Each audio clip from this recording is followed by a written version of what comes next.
اعتراف من دونالد ترامب إن مصر والأردن مش عايزين يستقبلوا فلسطين. تعال أقول لك إيه اللي حصل. دونالد ترامب طلع تصريح وبيان رسمي كده إن مصر والأردن مش عايزين يستقبلوا فلسطين، وإن هم لازم يستقبلوا إخواتنا الفلسطينيين. وتعالى كمان أقول لك قال إيه بالظبط في البيان بتاعه ده. قال لك إن الفلسطينيون ليس لديهم بديل سوى مغادرة غزة، وأريد أن أرى مصر والأردن مستقبلينهم بيستقبلوهم يعني.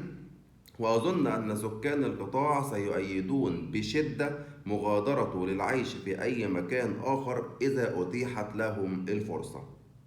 طبعا مصر قالت إن هي عندها خطة لإعمار إخواتنا في فلسطين أو لإعمار غزة يعني، بدون تهجيرهم ولا أي حاجة. وأظن كمان إن الأردن قالت نفس الكلام.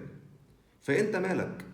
انت عايز تطلع الناس من اهلها ليه؟ لا، وبص بقى كمان البجاحة، بيقول لك ان هم ما عندهمش اي خطة ان هم ياخدوا يعني فلسطين لاسرائيل، مع انه من كام يوم كده كان بيقول لك ان اسرائيل صغيرة وعايزين نكبرها. ما بالك لو اخواتنا الفلسطينيين طلعوا من القطاعات وطلعوا من بلدهم بحجة اعادة التعمير؟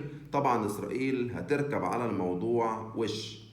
فانا مش عارف الراجل ده عايز منهم ايه. ان شاء الله باذن الله احنا كمصر ومعانا الاردن نقدر ان احنا نعيد فعلا اعمار فلسطين كلها بدون تهجير اهلها، وان شاء الله باذن الله ده يحصل قريبا جدا.